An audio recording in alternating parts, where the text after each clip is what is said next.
গাজীপুর ও Khulna city নির্বাচনের vote গ্রহণ 15 মে, মনোনয়নপত্র দাখিলের শেষ দিন 12 এপ্রিল।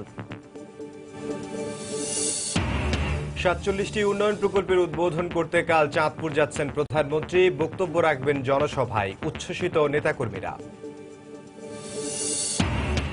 আজও দেশের বিভিন্ন স্থানে বজ্রপাত সহ কাল বৈশাখী ঝড়, 3 জন নিহত।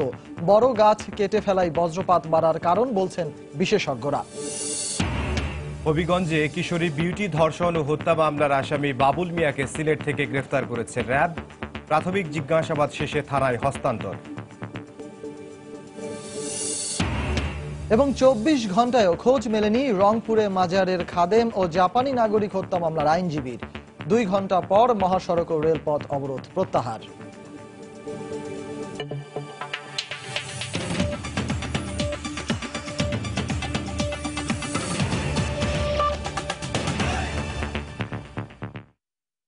বাংলা সময় সঙ্গে আছি আমি সজল মিত্র রিচার্ড এবং আমি ইমদাদুল হক।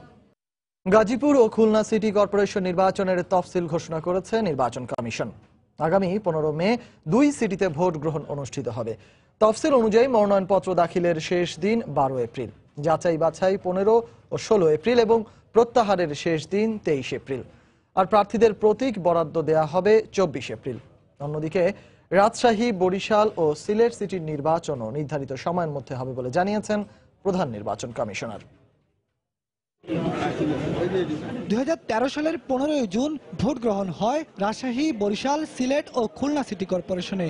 একই বছরের 6 জুলাই ভোট হয় গাজীপুর সিটিতে। এই 5টি সিটির মধ্যে খুলনা এবং গাজীপুরের কার্যক্রম শুরু হয় অন্য 3 সিটির আগেই। সেই হিসেবে গাজীপুর সিটির মেয়াদ শেষ হচ্ছে আগামী 4 সেপ্টেম্বর, আর 25 সেপ্টেম্বর মেয়াদ শেষ হবে খুলনা সিটির। রমজান মাস শুরুর আগেই এই 2 সিটির নির্বাচন অনুষ্ঠানের বিষয়ে শনিবার সভায় বসে নির্বাচন কমিশন। দীর্ঘ 2.5 ঘন্টার বৈঠক শেষে গাজীপুর এবং খুলনা সিটি কর্পোরেশন নির্বাচনের তফসিল ঘোষণা করেন প্রধান নির্বাচন কমিশনার। মনোনয়নপত্র দাখিলের শেষ তারিখ 12 এপ্রিল 2018, মনোনয়নপত্র বাছাইয়ের তারিখ 15 থেকে 16 এপ্রিল, প্রত্যাহারের শেষ তারিখ 23 এপ্রিল। ভোট গ্রহণ হবে 15 মে 2018 মঙ্গলবার। 2 সিটির কোনোটিতেই আইনি জটিলতা সৃষ্টির শঙ্কা নেই বলেও জানান সিইসি।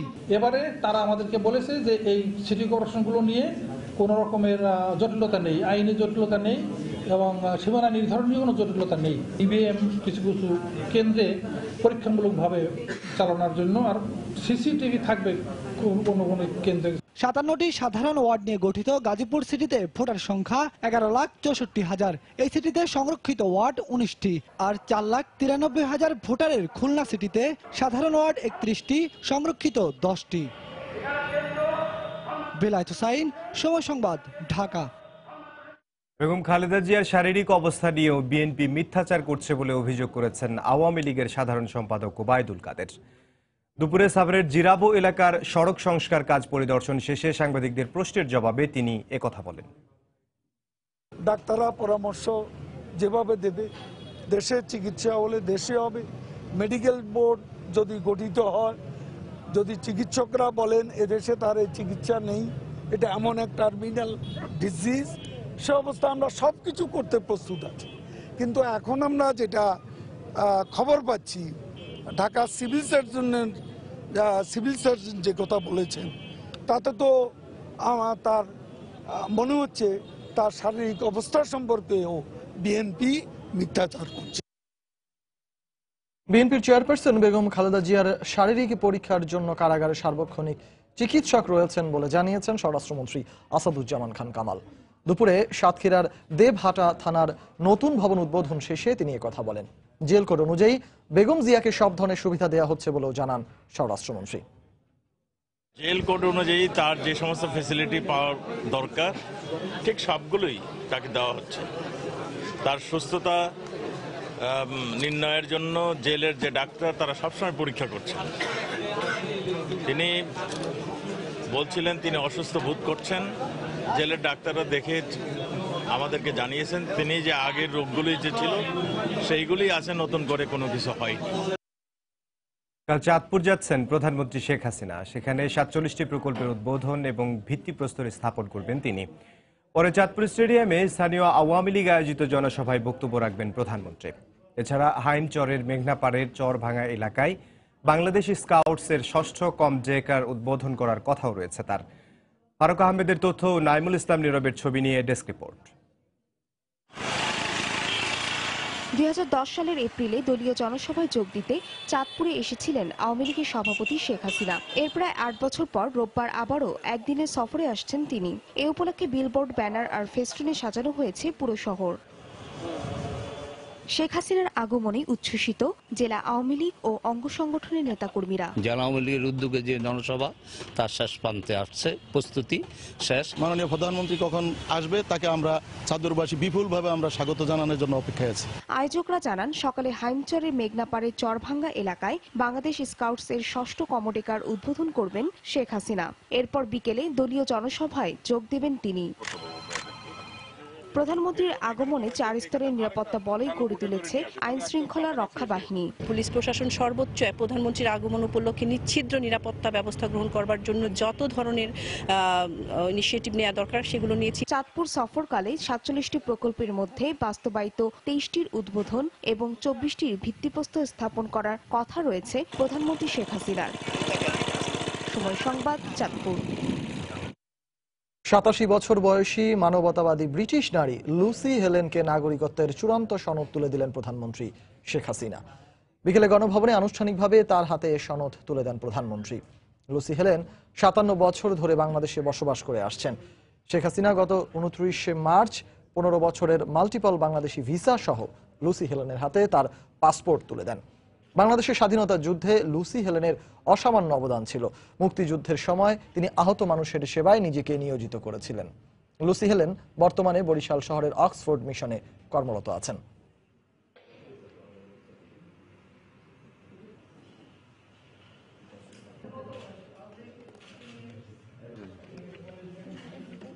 বাংলার সময় আরো থাকছে।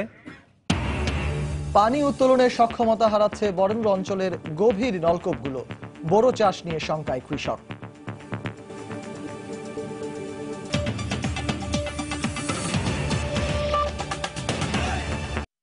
দেশের বিভিন্ন স্থানে বজ্রসহ কালবৈশাখী ঝড় হয়েছে। প্রচণ্ড বজ্রপাতে পাবনায় ৩ কৃষকের মৃত্যু হয়েছে।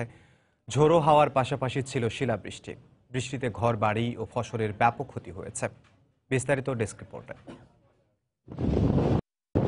শনিবারও দেশের বিভিন্ন স্থানে বজ্রসহ মুষলধারে বৃষ্টি হয়েছে। বরিশালের আকাশ কালো করে শুরু হয় ঝড়ো বাতাস। এরপর প্রায় আধা ঘন্টা কালবৈশাখী ঝড় বয়ে যায়। উত্তর পশ্চিম থেকে ভেসে আসা মেঘমালার প্রভাবে এ ধরনের বৃষ্টিও ঝড় হয়েছে বলে জানিয়েছে বিভাগীয় আবহাওয়া অফিস। বাতাসের সর্বোচ্চ গতিবেগ ছিল ৯ নটিক্যাল মাইল। বৃষ্টি রেকর্ড করা হয় 0.6 মিলিমিটার। পাবনায় মুষলধারে শিলাবৃষ্টি হয়। ঘণ্টাখানেক পর বৃষ্টি থেমে গেলে শুরু হয় তীব্র বজ্রপাত। এ সময় সুজানগর উপজেলার গাজনার বিলে ফসলি জমিতে কাজ করার সময় বজ্রপাতে 3 কৃষকের মৃত্যু হয়। পরে পুলিশ তাদের লাশ উদ্ধার করে পরিবারের কাছে হস্তান্তর করে। এদিকে বৃষ্টিতে জেলায় ফসলের ব্যাপক ক্ষয়ক্ষতি হয়েছে। যারা পেঁয়াজ খেতে পরিচর্যা করছিল তারা বজ্রপাতে ঘটনাস্থলে নিহত হয় এবং তাদের লাশ পুলিশের উপস্থিতিতে যথাযথ নিয়ম মেনে তাদের পরিবারের কাছে হস্তান্তর করা হয়েছে। শনিবার সকাল থেকে সুনামগঞ্জে শুরু হয় ঝড়ো বাতাস ও বৃষ্টিপাত। বিশম্বরপুরে ব্যাপক শিলাবৃষ্টির খবর পাওয়া গেছে। এতে এলাকার বেশ কিছু ঘরবাড়ি ক্ষতিগ্রস্ত হয়েছে, তবে কোনো হতাহতের খবর পাওয়া যায়নি। এদিকে ভোরে নওগাঁয় ঘণ্টাব্যাপী কালবৈশাখী ঝড়ে পাকা গম, কাঁচা ধানের ব্যাপক ক্ষতি হয়েছে। ঝড়ে আমের মুকুলও ঝরে যায়। এতে উদ্বিগ্ন কৃষকরা। মহিউদ্দিন মধু, সময় সংবাদ। বজ্রপাতের কারণে দেশে মৃত্যুর সংখ্যা দিন দিন বেড়েই চলেছে। কালবৈশাখী ঝড়ের সঙ্গে সঙ্গে বজ্রপাতও বেড়ে যাবে বলে পূর্বাভাস দিচ্ছে আবহাওয়া অধিদপ্তর।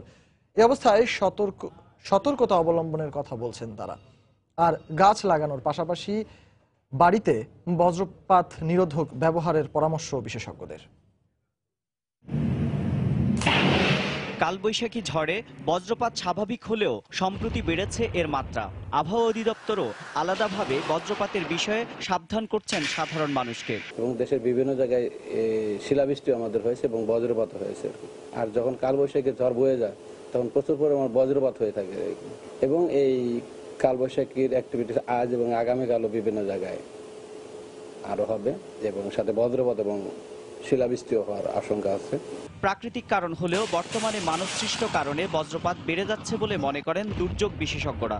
বড় গাছ কেটে ফেলা, বাতাসে বিষাক্ত উপাদান বেড়ে যাওয়াকেও দায়ী মনে করেন তারা। বড় বড় গাছগুলি আমরা কেটে ফেলেছি, যেই গাছগুলিতে বজ্রপাত হলে যে গাছগুলি এই বজ্রপাতকে ধারণ করতো আর কি, মানুষকে বাঁচাতো। বাতাসে অ্যারোসোলের পরিমাণ বেড়ে গেছে, টক্সিক এলিমেন্টসের পরিমাণ বেড়ে গেছে, যার জন্য বজ্রপাতটা খুব দ্রুত চলে আসছে সরাসরি। আমাদের বিল্ডিং কোডে আছে, যদি আমরা আরবান এরিয়াতে ধরি, সেখানে হচ্ছে যে বজ্রপাত নিরোধক ব্যবহার করতে হবে, কিন্তু কেউ ব্যবহার করে না। আগে কিন্তু গ্রামের বা মফস্বলের বাড়িগুলিতেও আর্থিং সিস্টেমটা ছিল, এখন কিন্তু এই বিষয়টা নেই। বজ্রপাতের বিষয়ে সতর্ক করা হলে ঘর থেকে বের না হওয়া, জুতা পরে বের হওয়া, বাড়িতে বজ্রপাত নিরোধক ব্যবহার করা এবং বজ্রপাতের সময় সমান্তরালভাবে শুয়ে পড়ার মাধ্যমে নিরাপদ থাকার পরামর্শ দিচ্ছেন দুর্যোগ বিশেষজ্ঞরা। সাথে সাথে যে কোনো মোবাইল সার্ভিসিং হোক, যে কোনো সার্ভিসের মাধ্যমে মানুষকে সঙ্গে সঙ্গে অ্যালার্ট করা যে এখন কেউ ঘর থেকে বের হবে না। আর হচ্ছে জুতা পরে যাওয়া, তারপরে যেখানে যায় বড় গাছের নিচে আশ্রয় না নিয়ে ওখানে ফ্ল্যাট হয়ে শুয়ে পড়া, এগুলি অনেকেই জানে না, খালি পায়ে যাবে না। শুক্রবারের কালবৈশাখী ঝড়ের মাধ্যমে বজ্রপাতে সারা দেশে 6 জনের মৃত্যু হয়। এমআর আমিন, সময় সংবাদ, ঢাকা। এবার চৈত্র মাসেই তীব্র লোডশেডিং শুরু হয়েছে বরিশালে। গরমে বিদ্যুৎ না থাকায় বিপাকে পড়েছেন নগরবাসী।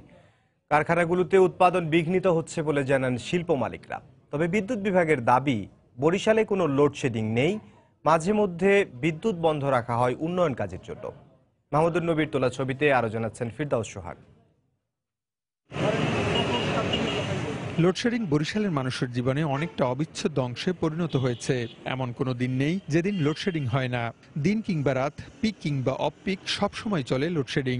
গরমে অতিষ্ঠ নগরবাসী জানালেন প্রচন্ড দুর্ভোগের কথা।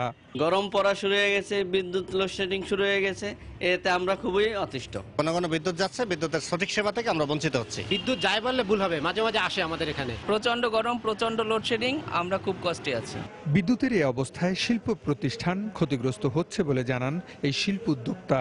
এই অবস্থায় নিরবচ্ছিন্ন বিদ্যুৎ সরবরাহ নিশ্চিত করার দাবি জানিয়েছে নাগরিক পরিষদ। ঔষধ শিল্প প্রতিষ্ঠান সহ 3টি শিল্প প্রতিষ্ঠান চালাতে গিয়ে আমাকে জেনারেটরের অতিরিক্ত 3 লক্ষ টাকার বাড়তি খরচ দিতে হচ্ছে। আমরা এই সমস্যার বিদ্যুতের আশু সমাধান চাচ্ছি। আমরা দাবি জানাবো বিদ্যুৎকে স্বাভাবিক রাখতে, অবিরাম রাখতে, নইলে পরে সাধারণ মানুষ ফুলে ফেঁসে উঠবে এবং এর দায় দায়িত্ব কিন্তু সংশ্লিষ্ট কর্তৃপক্ষকেই বহন করতে হবে। তবে বিদ্যুৎ কর্তৃপক্ষের দাবি, বরিশাল অঞ্চলে নেই কোনো লোডশেডিং। যান্ত্রিক ত্রুটি সারাতে মাঝে মধ্যে বিদ্যুৎ সরবরাহ বন্ধ থাকে।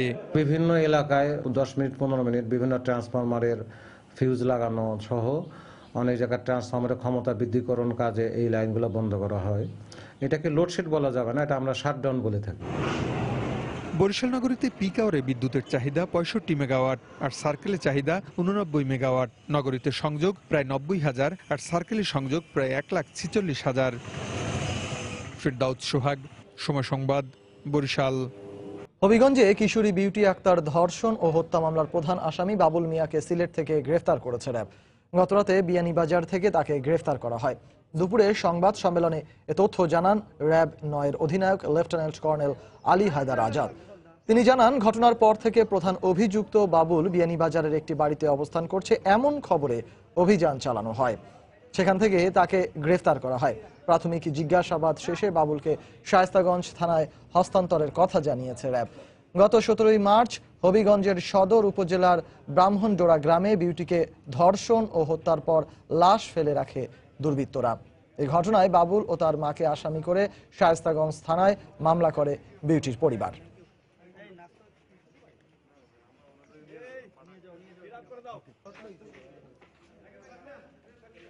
সে একবার এক কথা বলছে, সেও আদৌ জড়িত ছিল কিনা, কিভাবে এই হত্যা এবং গুমের ঘটনা ঘটেছিল সেটি বিস্তারিত তদন্ত করে বের করতে হবে। সম্পৃক্ততার বিষয়ে সে বিভিন্ন জনের নাম বলছে যে এদেরকে ধরলে পাওয়া যাবে, ওদেরকে ধরলে পাওয়া যাবে, এবং এই যাদের যাদের নাম বলছে তাদের সন্দেহভাজন তালিকায় তাদের নাম রয়েছে এবং তারা বেশিরভাগই পলাতক রয়েছে। শায়েস্তাগঞ্জ থানায় আমরা তাকে হ্যান্ডওভার করবো।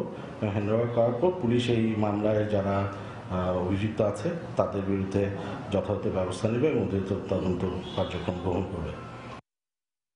24 ঘণ্টায়ও খোঁজ মেলেনি জাপানি নাগরিক কুনিও হোসি ও মাজারের খাদেম রহমত আলী হত্যা মামলার আইনজীবী রথীশ চন্দ্রের। তার সন্ধান দাবিতে রংপুরে 2 ঘন্টা সড়ক ও রেলপথ অবরোধ করে রাখে স্থানীয় আওয়ামী লীগ নেতাকর্মীরা। রথীশ চন্দ্রের পরিবারের ধারণা, তাকে অপহরণে জঙ্গি সংশ্লিষ্টতা থাকতে পারে। আইনজীবী রথীশ চন্দ্রকে উদ্ধারের দাবিতে শনিবার সকাল 9:30টায় রংপুরের তাজহাট এলাকায় অবস্থান নেন জেলা ও মহানগর আওয়ামী লীগের নেতারা। পরে ঢাকা রংপুর মহাসড়ক অবরোধ করেন তারা। একই সময় ঢাকা রংপুর রেলপথ অবরোধ করেন বিক্ষুব্ধ নেতাকর্মীরা। এতে বাস ও রেল চলাচল বন্ধ হয়ে যায়। খবর পেয়ে ঘটনাস্থলে গিয়ে পরিস্থিতি নিয়ন্ত্রণে আনে পুলিশ। তাদের আশ্বাসে 11:30টার দিকে অবরোধ তুলে নেন নেতাকর্মীরা। বাবুসোনা সবসময় আতঙ্ক বোধ করতেন যে কোন সময় আমার গায়েব করে, কোন সময় আমার মৃত্যু হয়, আমাকে বলতেন প্রায় প্রশাসনের আন্তরিকতা আছে, কিন্তু সেই আন্তরিকতা আমাদের কাছে প্রকাশ পাচ্ছে না। যদি আমরা কোনো রেজাল্ট না পাই, অবশ্যই আমরা আগামীকালকে এর থেকে আরো কঠোরভাবে আন্দোলন করব, অবরোধ করব। একদিন পরও রথীশ চন্দ্রের সন্ধান না পাওয়ায় উদ্বিগ্ন তার পরিবার। জঙ্গি সংশ্লিষ্ট মামলা পরিচালনা করার কারণেই এই ঘটনা ঘটেছে বলে ধারণা করছেন স্বজনরা। উপরে যখন আসলো না 3টার দিকে, তখন আমি আবার আমার ভাইয়ের বোটার এখান থেকে মোবাইলটা নিয়ে আমি বললাম যে দেখতো এটা মোবাইল ধরতেছে না কেন, অনেক মক্কেলগুলো এসে বলতেছে মোবাইল ধরতেছে না। মোটরসাইকেল যে চালায় আগে পিছে দেখে তা সে না, অন্য একটা লোক চালাচ্ছিল, তার পিছনে বসা ছিল। খাদেম হত্যা মামলার স্পেশাল জজ কোর্টের স্পেশাল পিপি যখন রায় দেয়, তখন নাকি এটা লোকজনের মুখে শোনা, তাকে নাকি হুমকি দেওয়া হচ্ছিল। নিখোঁজ আইনজীবীকে উদ্ধার ও জড়িতদের গ্রেফতারে অভিযান চলছে বলে জানান পুলিশের কর্মকর্তা। কোনো ইনিমিটি আছে কিনা, তারপরে যে সমস্ত বিষয়গুলো আপনারা বললেন যে গুরুত্বপূর্ণ মামলার রায়ের সাথে সে সম্পৃক্ত, তিনি একজন বিজ্ঞ সরকারি কৌশলী, সবগুলো বিষয় নিয়ে আমরা একসাথে কাজ করছি। দ্রুত আমরা তাকে ট্রেস করার চেষ্টা করতেছি। স্বজনরা জানান শুক্রবার সকালে বাড়ি থেকে বের হবার পর নিখোঁজ হন আইনজীবী রথীশ চন্দ্র। রাতে বিষয়টি পুলিশকে জানানো হয়। জাপানি নাগরিক হোসিও কুনি ও মাজারের খাদেম হত্যা মামলার আইনজীবী ছাড়াও মানবতা বিরোধী অপরাধ ট্রাইব্যুনালের সাক্ষীও ছিলেন তিনি। হোসিও কুনি ও খাদেম হত্যা মামলায় 8 জেএমবি সদস্যের মৃত্যুদণ্ডাদেশ দিয়েছেন আদালত। রতন সরকার, সময় সংবাদ, রংপুর। চুয়াডাঙ্গায় একটি বেসরকারি হাসপাতালে চোখে ছানি অপারেশনের পর 20 জন রোগীর একটি করে চোখ নষ্ট হওয়ার ঘটনার তদন্ত কাজ শুরু করেছে কমিটি। সকালে ইম্প্যাক্ট মাসুদুল হক মেমোরিয়াল কমিউনিটি হেলথ সেন্টারের চক্ষু বিভাগ পরিদর্শন করেন জেলা সিভিল সার্জন কর্তৃক গঠিত তদন্ত কমিটির সদস্যরা। পরে বাড়িতে গিয়ে ক্ষতিগ্রস্ত রোগীদের সঙ্গে কথা বলেন তারা। এ সময় তদন্ত কমিটির কাছে রোগীরা তাদের অভিযোগ তুলে ধরেন। সংগৃহীত নমুনা রোববার সংশ্লিষ্ট দপ্তরে পাঠানো হবে বলে জানিয়েছেন তদন্ত কমিটির প্রধান ডাক্তার শরীফুজ্জামান সুমন।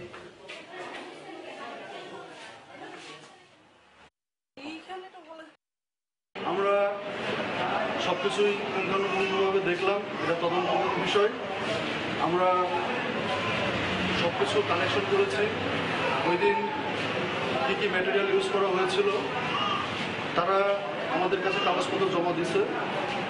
আমরা আমাদের মতো তদন্ত করব। এদিকে স্বাস্থ্যমন্ত্রী মোহাম্মদ নাসিম বলেছেন, যারা ছানি অপারেশন করতে গিয়ে 20 জন মানুষের চোখ চিরতরে নষ্ট করে দিয়েছে তাদেরকে অবশ্যই আইনের আওতায় আনা হবে। বিকেলে রাজধানীর একটি হোটেলে অ্যাসোসিয়েশন অব ফিজিশিয়ানস অব বাংলাদেশের 29তম বার্ষিক সম্মেলনে তিনি একথা বলেন। ছানি অপারেশন করতে যে অন্ধ করে দিল, এই অপরাধের কোনো ক্ষমা হতে পারে না, কোনো ক্ষমা হতে পারে না। নিরীহ মানুষ, ছানি অপারেশন সামান্য ব্যাপার বলেন। আমি অলরেডি স্বাস্থ্যমন্ত্রী হিসাবে আমি নির্দেশ দিয়েছি আমার প্রশাসনকে, বেসরকারি এনজিও হোক যাই হোক না কেন, এদেরকে খুঁজে বের করে তদন্ত করে এই দোষী ব্যক্তিদের শাস্তি দিতে হবে। না হলে এই দেশে কোনোদিনও অপচিকিৎসার নামে এই ধরনের অন্যায় চলতে পারবে না। চট্টগ্রামে তমাল নামে এক তরুণকে অ্যাসিড নিক্ষেপের ঘটনার 1 বছর পর 2 আসামিকে গ্রেফতার করেছে পুলিশ। রাতে রাজধানীর ভাটারা এলাকা থেকে গ্রেফতারের পর তাদের চট্টগ্রাম নিয়ে যাওয়া হয়। পুলিশ জানায়, তমালের সঙ্গে মৌমিতা নামে এক মেয়ের প্রেমের সম্পর্ক ছিল। একই সময় সুমিত নামে আরেকটি ছেলেকে গোপনে বিয়ে করে সে। এ ঘটনা জানার পর তমালের সঙ্গে কথা কাটাকাটি হয়। এরই জেরে 2017 সালের 10 ফেব্রুয়ারি চট্টগ্রামের রহমতগঞ্জ এলাকায় মৌমিতা ও সুমিত সহ আরও কয়েকজন তমালকে ডেকে নিয়ে অ্যাসিডে ঝলসে দেয়। অ্যাসিডে তার 2 চোখ পুরোপুরি নষ্ট হয়ে যায়। এই ঘটনার পর তমালের বাবা বাদী হয়ে কোতোয়ালি থানায় মামলা করেন। 1 বছর পর মৌমিতা ও সুমিতকে গ্রেফতার করল পুলিশ। তাদের দ্রুত বিচারের আওতায় এনে সর্বোচ্চ শাস্তির দাবি জানিয়েছেন তমালের পরিবার।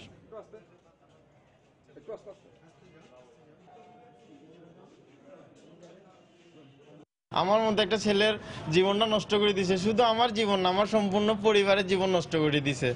এই বৃদ্ধ বয়সে আমার বাবা মাকে কে দেখবে? যারা যারা সাহায্য করছে তারারও সমান, উভয়ের সমান অপরাধ, এদের সমান বা এই ফাঁসি চাই এবং বাংলাদেশে এই ধরনের কোনো যাতে যেন দুর্ঘটনা না হয়। তারা এমন কোনো ইলেকট্রনিক ডিভাইসও তারা ব্যবহার করতো না, যেটা তারা ব্যবহার করতো সেটা ছিল সম্পূর্ণ গোপনীয়। তো হাউভার আমরা অত্যন্ত কৌশলে এবং অনেকটা সময় যদিও আমাদের লেগেছে, তারপরেও আমরা অবশেষে তাদের ঢাকা থেকে গ্রেপ্তার করতে সক্ষম হই। বাংলার সময় আরো থাকছে। নড়াইলে আধিপত্য বিস্তারকে কেন্দ্র করে দুপক্ষের সংঘর্ষে নিহত 1, আহত অন্তত 20, এলাকায় অতিরিক্ত পুলিশ মোতায়েন।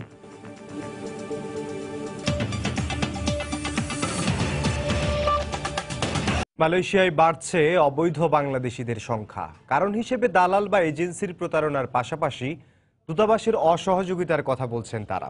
অনেক অভিবাসী পাসপোর্ট নবায়নেও তথ্য গোপন বা পরিবর্তনের চেষ্টা করছেন বলে জানিয়েছে পাসপোর্ট অধিদপ্তর। অভিবাসীদের নানা অভিযোগ নিয়ে কথা বলতে রাজি হননি দেশটিতে নিযুক্ত হাই কমিশনার। মালয়েশিয়া থেকে ফিরে তারিকুল হাসান আশিকের রিপোর্ট।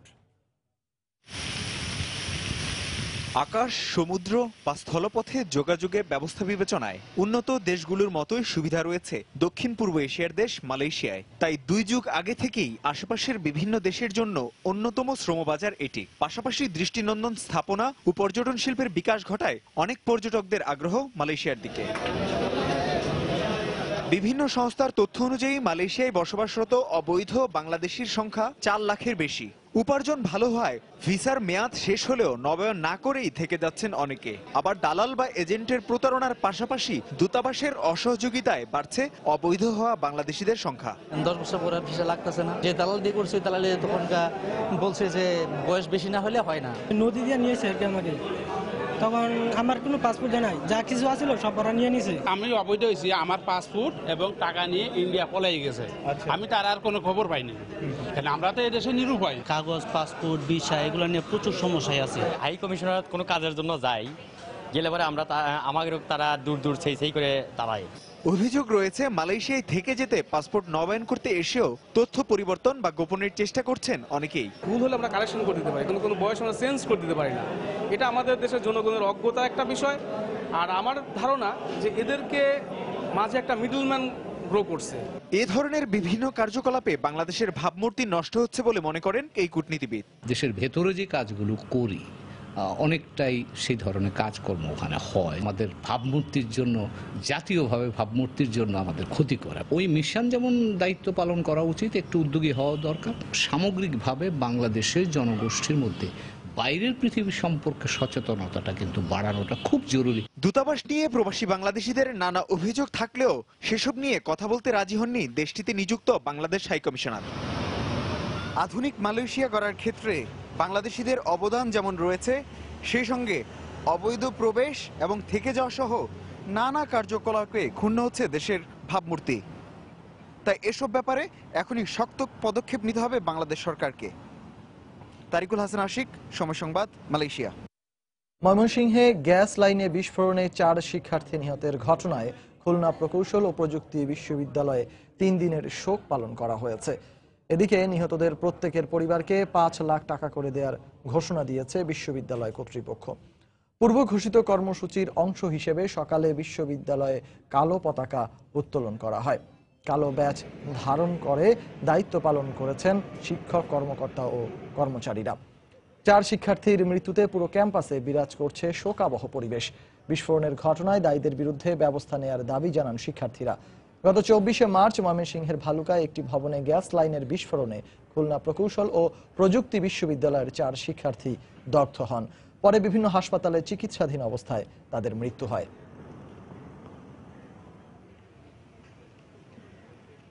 4 জন শিক্ষার্থীকে আমরা হারিয়েছি। এই বেদনা কোনোভাবেই আমাদের হৃদয় থেকে মুছে ফেলার নয়, এটা পুরা কুয়েট পরিবারকে স্তম্ভিত করেছে, শোকাহত করেছে। আমরা সবাই শোকে মুহ্যমান। এই ধরনের ঘটনা এই বিশ্ববিদ্যালয় জীবনে কখনো ঘটেনি। আমরা আশা করি কোনো বিশ্ববিদ্যালয়, কোনো শিক্ষার্থীদের জীবনে যেন এই ধরনের ঘটনা না ঘটে। আমাদের বিশ্ববিদ্যালয়ের পক্ষ থেকে এই বেদনাকে আমাদের মনের মাঝে রাখার জন্য আমরা 3 দিনের শোক প্রকাশ করেছি। নড়াইলে আধিপত্য বিস্তারকে কেন্দ্র করে দুপক্ষের সংঘর্ষে একজন নিহত হয়েছেন, আহত হয়েছেন অন্তত 20 জন। এ ঘটনায় 2 জনকে আটক করেছে পুলিশ। সকালে সদর উপজেলার যাদবপুর এলাকায় এই সংঘর্ষ ঘটে। পুলিশ জানায়, খেয়াঘাটের ইজারা নিয়ে স্থানীয় জাবেদ ভুইয়ার সঙ্গে কিবরিয়ার বিরোধ চলে আসছিল। এর জের ধরে সকালে দুপক্ষের লোকজনের মধ্যে বাকবিতণ্ডা হয়। এক পর্যায়ে দুপক্ষই সংঘর্ষে জড়িয়ে পড়ে। এ সময় ধারালো অস্ত্রের আঘাতে সাইদ নামে একজনের মৃত্যু হয়। খবর পেয়ে ঘটনাস্থলে গিয়ে পরিস্থিতি নিয়ন্ত্রণে আনে পুলিশ। পরে আহতদের বিভিন্ন স্বাস্থ্য কমপ্লেক্সে ভর্তি করা হয়। আজ সকালবেলা হঠাৎ করে 2 পক্ষের মধ্যে উত্তেজনা হয়ে এই 60 বছরের একটা লোককে শরীরের কোপ দিয়ে হত্যা করছে। এই এলাকা অবস্থা নিয়ন্ত্রণে আছে এবং আমি অভিযান পরিচালনা করতেছি। মাদারীপুরে 11টি ককটেল সহ একজনকে গ্রেফতার করেছে র্যাব। গতরাতে কালকিনি উপজেলার আন্ডারচর এলাকা থেকে তাদেরকে গ্রেফতার করা হয়। র্যাব 8 জানায়, নাশকতা সৃষ্টি করতে বোমা তৈরি করছে এমন সংবাদের ভিত্তিতে অভিযান চালানো হয়। র্যাবের উপস্থিতি টের পেয়ে বাকিরা পালিয়ে গেলেও আনোয়ার হোসেন নামে একজনকে 11টি ককটেল সহ গ্রেফতার করা হয়। তার বিরুদ্ধে বিভিন্ন থানায় অন্তত 12টি মামলা রয়েছে বলে জানিয়েছে র্যাব। দিনাজপুরে সাংস্কৃতিক কর্মী নাহিদ হত্যা মামলায় আরও 2 জনকে গ্রেফতার করেছে পুলিশ। এ নিয়ে আটকের সংখ্যা 3। সকালে শহরের রামনগর এলাকা থেকে তাদের আটক করা হয়। পুলিশ জানায়, এ মামলায় আগেই গ্রেফতারকৃত আসামি হাসান রাশেদের দেয়া তথ্যের ভিত্তিতে তাদের আটক করা হয়। গত 26 ফেব্রুয়ারি রাতে শহরের একটি হোটেলে নাহিদুল ইসলামকে অচেতন অবস্থায় পাওয়া যায়। এ সময় তাকে উদ্ধার করে স্থানীয় একটি হাসপাতালে নিলে কর্তব্যরত চিকিৎসক তাকে মৃত ঘোষণা করেন। পরে নিহতের স্ত্রী শিউলি বেগম বেশ কয়েকজনকে আসামি করে কোতোয়ালি থানায় একটি হত্যা মামলা দায়ের করেন।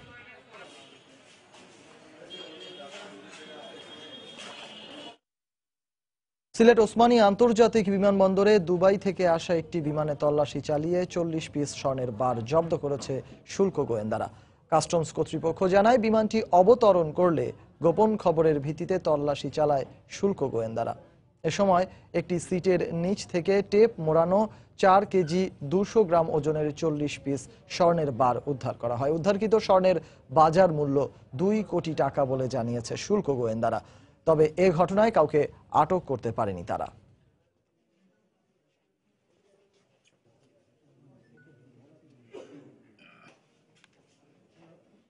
চাহিদা অনুযায়ী ভূগর্ভস্থ পানি উত্তোলনে সক্ষমতা হারাচ্ছে রাজশাহীর বরেন্দ্র অঞ্চলের গভীর নলকূপগুলো। এতে পানির অভাবে বোরো মৌসুমে ধান চাষ নিয়ে বিপাকে পড়েছেন কৃষক। গ্রীষ্মের শুরুতেই বরেন্দ্রর গ্রামগুলোতে খাবার পানির সংকটে ব্যাহত হচ্ছে জনজীবন। চাষাবাদে ভূ উপরিভাগের পানির ব্যবহার বাড়ানোর পরামর্শ বিশেষজ্ঞদের। হাবিবুর রহমান পাপ্পুর তোলা ছবিতে রাকিবুল হাসানের রিপোর্ট। ধান চাষের ভরা মৌসুম এখন, কিন্তু উঁচু বরেন্দ্রের অধিকাংশ জমি পানি শূন্য থাকায় ফসলহীন শুকনো পড়ে রয়েছে। সামান্য কিছু জমিতে খাবার পানির মোটর থেকে পানি নিয়ে চলছে শেষ পর্যায়ের ধান বপনের কাজ। জলবায়ু পরিবর্তন, অপরিকল্পিত পানি উত্তোলন সহ নানা কারণে তানোর গোদাগাড়ি অঞ্চলে বরেন্দ্র এলাকায় নষ্ট হয়ে গেছে অন্তত 19টি ডিপ টিউবওয়েল।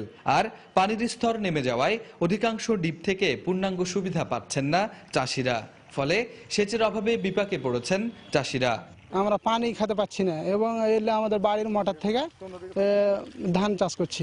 8,000 10,000 টাকা যদি পানি দিয়ে দেবো তাহলে আমি আবাদ করে আমার কি হবে? এখন এটার বিকল্প যদি সরকার ব্যবস্থা না করে পানির, তাহলে 2-1 বছর পর খাওয়ার পানিটাও পাবে না মানুষ। বৃষ্টি কমে খরা বেড়েছে এ অঞ্চলে, সাথে বেড়েছে পানির ব্যবহার। এতে গ্রীষ্মের শুরুতেই খাবার পানি সংকটে ব্যাহত হচ্ছে বরেন্দ্র অঞ্চলের বাসিন্দাদের নিত্যদিনের জীবনযাত্রা। এক-আধ ঘন্টা দাঁড়িয়ে থাকি, পানি পাওয়া যায় না। পানি না থাকলে ছেলেপিলেরা গোসল করতে পারে না, খাইতেও পায় না। অনেক সময় কারেন্ট থাকে না 2-1 দিনের জন্য, আর তখন আরো সমস্যা হয়। খাবার পানির সংকট নিরসনে স্থানীয় জনপ্রতিনিধিরা বিশেষ প্রকল্প গ্রহণ করলেও বিশেষজ্ঞরা বলছেন, ভূপরস্থ পানির ব্যবহার বৃদ্ধির সঙ্গে খাবার পানি নিশ্চিত করতে হবে সংশ্লিষ্ট মন্ত্রণালয়কে। 10টা বাড়ি কিংবা 20টা বাড়ি কি 30টা বাড়ির জন্য একটা পাম্প, এই ধরনের প্রকল্প কিন্তু নেওয়া হয়েছে। আমাদের এই বরেন্দ্র এলাকাটায় এই পানির জন্য সরকারকে একটা মহাপরিকল্পনা নিতে হবে। এই এলাকার মানুষ যাতে পানীয় জলের কষ্টে যাতে না ভোগে, সেই জন্যই দ্রুতই এই পদক্ষেপটা নেওয়াটা খুব জরুরি, না হলে এই এলাকায় একটা বিপর্যয় সৃষ্টি হবে।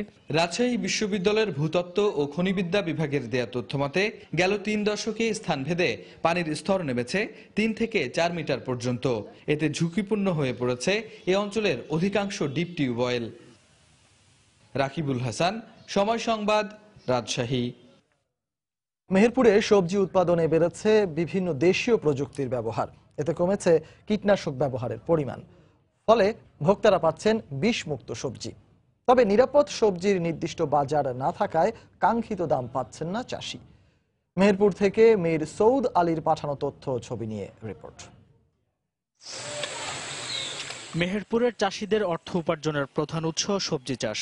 এখানে চাষ করা হয় বিভিন্ন মৌসুমী সবজি। একসময় চাষিরা এসব সবজি উৎপাদনে কীটনাশক ব্যবহার করলেও এখন সেক্সপোরম্যান ট্রেপ সহ বিভিন্ন পদ্ধতির ব্যবহারে কমে এসেছে কীটনাশকের ব্যবহার। উৎপাদন হচ্ছে বিষমুক্ত সবজি। এতে খরচ কমায় একদিকে যেমন কৃষকরা হচ্ছেন লাভবান, অন্যদিকে ভোক্তারাও পাচ্ছেন স্বাস্থ্যকর খাবার। আগে কবি লাগাতাম, খুব বীজ দাম, 7 দিন 5 দিন পর পর বীজ দাম, এবার বীজ লাগে না। যেগুলো বরবটি করলায় বীজ দেওয়া হয় সেগুলা আপনার 3000-2500 টাকা বীজ লাগে। বর্তমানে এই ফেরোমন ফাঁদ আসার পরে দেখলাম আমরা এই ফেরোমন ফাঁদে অনেক খরচ কম। নিরাপদ সবজি উৎপাদনে জেলা কৃষি বিভাগের পক্ষ থেকে সব ধরনের সহযোগিতা দেওয়ার কথা জানান কৃষি কর্মকর্তা। বিষমুক্ত নিরাপদ সবজি উৎপাদনের ব্যাপারে আমরা আমাদের মাঠ কর্মী যারা আছে তাদের মাধ্যমে সবসময় কৃষকদের মাঝে প্রচারণা চালিয়ে যাচ্ছে যে পারতপক্ষে আপনারা কীটনাশক প্রয়োগ করবেন না বা কোনো রকমের বালাইনাশক প্রয়োগ করবেন না। তবে চাষিদের অভিযোগ, কীটনাশক মুক্ত সবজির রং চকচকে না হওয়ায় কাঙ্ক্ষিত মূল্য পাচ্ছেন না তারা। তাই কীটনাশক মুক্ত সবজির আলাদা বাজার খোলার দাবি কৃষকদের। বিষ দিয়ে নিয়ে যাচ্ছে, তাদেরটা একটু চকচকে আর আমাদেরটা হচ্ছে একটু চকচকে না, ভিন্ন। তাই আমরা ন্যায্য মূল্য বাজার পাচ্ছি না। যে কোনো ফসল বিক্রি করার একটা জেলা প্রশাসক যদি বাজার তৈরি করে দেয় তাহলে এখানে চাষিও লাভবান হবে এবং যারা কিনে খাবে তারাও একটু ভালো পর্যায়ে পাবে। এদিকে ফসলের ন্যায্য মূল্য পেতে কীটনাশক মুক্ত সবজি বিক্রির জন্য আলাদা বাজার স্থাপনে উদ্যোগ নেওয়া হচ্ছে বলে জানান জেলা প্রশাসক। স্থানীয়ভাবে আমরা চেষ্টা করছি যাতে কোথাও যেন ছোট ছোট দোকান করে বাজার করে শুধু বিষমুক্ত সবজি ফসলগুলো জানে ওইখানে যেন থাকে। জেলা কৃষি বিভাগের তথ্য মতে এবছর জেলায় প্রায় 5000 হেক্টর জমিতে শীতকালীন সবজি আবাদ হয়েছে। সময় সংবাদ, মেহেরপুর। ঝিনাইদহ 1 আসনে বইতে শুরু করেছে একাদশ জাতীয় নির্বাচনের হাওয়া। সম্ভাব্য প্রার্থীদের তৎপরতায় সরগরম নির্বাচন কেন্দ্রিক রাজনীতি। একসময়ে বিএনপির দুর্গখ্যাত এই আসনটি এখন আওয়ামী লীগের দখলে। এই অবস্থায় আগামী নির্বাচনেও টানা 4র্থবারের মতো জয় পেতে চায় ক্ষমতাসীন দলটি। আর চমক দেখিয়ে আসন পুনরুদ্ধারে আশাবাদী বিএনপি। লোটাস রহমান সোহাগের তথ্য ছবিতে ডেস্ক রিপোর্ট। ঝিনাইদহের শৈলকুপা উপজেলার একটি পৌরসভা ও 14টি ইউনিয়ন নিয়ে গঠিত ঝিনাইদহ 1 আসন। 1991 সালে নির্বাচিত হন বিএনপির এম এ ওহাব। পরে নির্বাচনে জয় পান তিনি। 2001 সালে নির্বাচিত হন আওয়ামী লীগের আব্দুল হাই। নবম ও দশম সংসদ নির্বাচনেও জয় পান তিনি। আগামী নির্বাচনকে ঘিরে দৌড়ঝাঁপ শুরু হয়েছে সম্ভাব্য প্রার্থীদের। মনোনয়ন পেতে জেলা থেকে কেন্দ্রে লবিংয়ে ব্যস্ত তারা। এই অবস্থায় দলকে ঐক্যবদ্ধ রেখে আসনটি নিজেদের দখলে রাখতে চান আওয়ামী লীগ নেতারা। মুক্তিযুদ্ধের চেতনায় বিশ্বাসী মানুষের অঞ্চল, এখানে আওয়ামী লীগের প্রার্থী পাশ করার সম্ভাবনা সবচেয়ে বেশি। আমি পেলে অবশ্যই পাশ করবো সেটা বিশ্বাস করি। এই শৈলকুমার জনপদের মানুষ এই আওয়ামী লীগ ক্ষমতা যদি সুখে শান্তিতে আছে, আগামী দিনেও থাকবে। এই কারণে আমাদের বিএনপিকে এই সন্ত্রাসের জনপদ, আবার এই শৈলকুমার মানুষ সন্ত্রাসে বিশ্বাস করবে না, যে কারণে আওয়ামী লীগকে ভোট দেবে। একসময় বিএনপির দুর্গ হিসেবে পরিচিত থাকলেও গত 15 বছরে অনেকটা পাল্টেছে রাজনৈতিক দৃশ্যপট। যদিও আগামী নির্বাচনে আসন পুনরুদ্ধারে আশাবাদী বিএনপি। মাঠে তেমন তৎপরতা না থাকলেও ভোটের প্রস্তুতি নিচ্ছেন বলে জানান দলটির নেতারা। আওয়ামী লীগ এদেশে রাষ্ট্র ক্ষমতা আসার পর শৈলকুপায় তেমন উল্লেখযোগ্য উন্নয়ন হয়নি। এই কারণেই বিএনপিকে শৈলকুপার মানুষ ভোট দিবে। অবাধ সুষ্ঠু নিরপেক্ষ নির্বাচন হয় তাহলে শৈলকুপার মানুষ আলাদ আব্দুল ওহাব সাহেবকে এবং ধানের শীষ মার্কাকে বিপুল ভোটে ব্যবধানে জয়যুক্ত করাবেন। এদিকে ভোটাররা বলছেন প্রতীক নয় জনপ্রতিনিধি নির্বাচনে গুরুত্ব পাবে প্রার্থীর ব্যক্তি ইমেজ। রাস্তাঘাট করবে, উন্নয়ন করবে, তারই ভোট দেব। এরকম একজন সৎ লোক, যোগ্য লোক চাই আমরা। শৈলকুপাকে একটা আদর্শ উপজেলা হিসাবে আমাদের কাছে উপহার দেবেন এবং এরকম প্রার্থী যদি আসেন আমরা তাকে ভোট দিয়ে জয়যুক্ত করব। ঝিনাইদহ এক আসনের 2,70,000 ভোটারের মধ্যে নারী ও পুরুষ প্রায় সমান। সময় সংবাদ, ঝিনাইদহ। ঝিনাইদহ এক আসনের নির্বাচনের রাজনীতি নিয়ে বিস্তারিত থাকছে রাত 8টার নির্বাচন সংবাদে। দেশের আর্থসামাজিক উন্নয়নে তরুণ প্রজন্মকে তথ্য প্রযুক্তি নির্ভর শিক্ষাদানে বর্তমান সরকার কাজ করছে বলে জানিয়েছেন জাতীয় সংসদের স্পিকার ডক্টর শিরিন শারমিন চৌধুরী। সকালে হবিগঞ্জের শায়েস্তাগঞ্জ উচ্চ বিদ্যালয়ের শতবর্ষপূর্তি অনুষ্ঠানে তিনি একথা বলেন।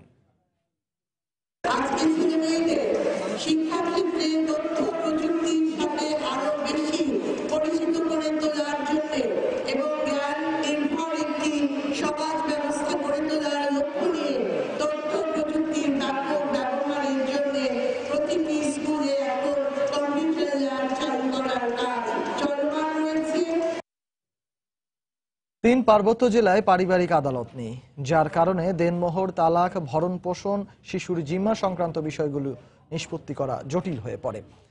এতে ন্যায় বিচার থেকে বঞ্চিত হচ্ছেন বিচার প্রার্থীরা। সকালে বান্দরবানের জর্জ কোর্ট মিলনায়তনে জেলা আইনজীবী সমিতির আয়োজনে পার্বত্য চট্টগ্রামে প্রচলিত আইনে প্রায়োগিক সমস্যা, সম্ভাবনা ও উত্তরণের উপায় শীর্ষক সেমিনারে একথা বলেন বক্তারা। এ সময় পার্বত্য চট্টগ্রাম বিষয়ক প্রতিমন্ত্রী বীর বাহাদুর, জেলা প্রশাসনের ঊর্ধ্বতন কর্মকর্তা, জেলা জজ আদালতের বিচারকরা উপস্থিত ছিলেন। জমি সংক্রান্ত জটিলতা দূর করতে হিল ট্রাক্ট রেগুলেশন আইনেরও সংস্কার জরুরি বলে মত দেন বক্তারা।